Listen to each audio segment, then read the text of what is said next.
Ada orang yang disebut sebagai juru selamat. Dia dibunuh, secara logis. Dia seharusnya tidak mendapatkan pemakaman yang baik.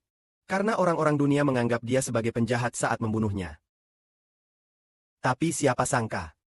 Dia justru dikuburkan di dalam makam orang kaya. Sesuai logika. Setelah penjahat disalib dan dibunuh, haruslah tulang-tulangnya dipatahkan. Tulang kakinya harus dipatahkan. Namun ada satu orang. Setelah dia dibunuh, tulang kakinya tidak dipatahkan. Sedangkan dua penjahat lainnya, tulang mereka dipatahkan. Tulang kakinya tidak dipatahkan. Sangat aneh. Mari kita baca tentang kisah juru selamat Yesus. Baca perlahannya.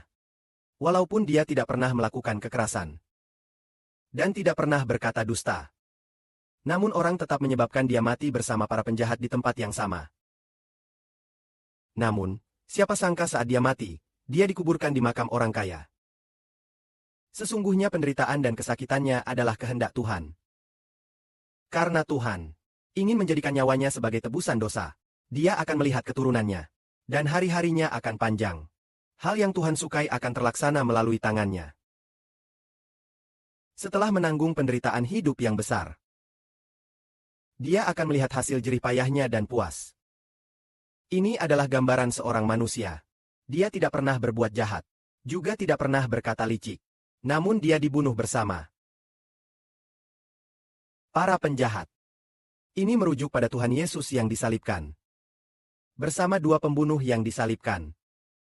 Tapi siapa sangka? Secara logika, orang yang menyalibkan dia bagaimana? Orang biasa tidak mudah menyalibkan seseorang. Jadi, Yesus disalibkan. Di antara orang Israel kuno, orang yang disalibkan adalah orang terkutuk. Tapi siapa sangka? Sesuai logika, orang terkutuk setelah meninggal, orang memperlakukan mereka seperti mengubur anjing mati atau keledai mati. Tidak mungkin menguburnya di makam orang kaya. Namun Tuhan Yesus saat dia mati dikubur di makam orang kaya. Orang kaya itu adalah Yusuf dari Arimatea, yang terletak dekat salib Tuhan Yesus Kristus. Ada makam baru di dekatnya. Dia tidak dikubur seperti anjing atau keledai mati, melainkan dikubur sebagai orang terhormat. Karena orang itu adalah orang terhormat. Karena itu, kemudian, dikatakan bahwa penderitaan dan kesakitan yang dia tanggung adalah kehendak Tuhan. Tuhan hendak menjadikan dia sebagai tebusan dosa. Setelah dia menebus dosa, hari-harinya akan panjang. Artinya dia pasti akan bangkit. Setelah menebus dosa, dia akan melihat keturunannya. Dan hari-harinya akan panjang. Bagaimana bisa dia yang sudah mati melihat keturunannya dan hari-harinya panjang? Ini karena Tuhan Yesus akan bangkit. Dan dia akan melihat keturunannya. Keturunan siapa? Keturunan adalah anak-anaknya. Anak-anak yang dimiliki oleh saudara-saudara seiman. Yaitu keturunan dan anak-anak Tuhan. Anak-anak Tuhan.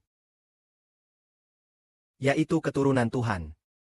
Kemudian Tuhan berkata, hal yang menyenangkan hati Tuhan akan terlaksana melalui tangannya. Apa yang menyenangkan hati Tuhan? Tuhan senang semua orang bertobat. Para roh jahat dan Tuhan. Senang semua orang yang ditetapkan untuk hidup kekal. Menjadi anak-anak Tuhan. Menjadi keturunan Tuhan.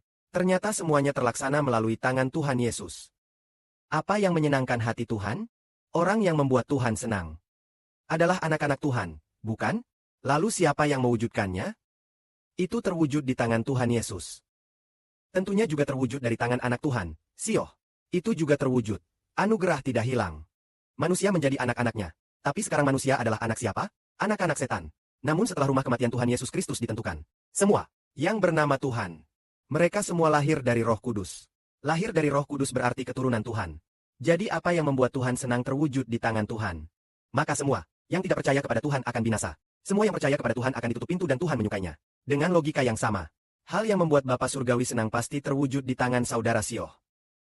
Terwujud adalah, ya, yang membuat Bapa Surgawi senang. Orang di bumi yang memperoleh hidup kekal. Juga keturunan Tuhan. Anak-anak Tuhan. Dan dia juga sangat berharap Sioh dapat membangun sebuah negara besar yang indah yaitu negara imam dan raja.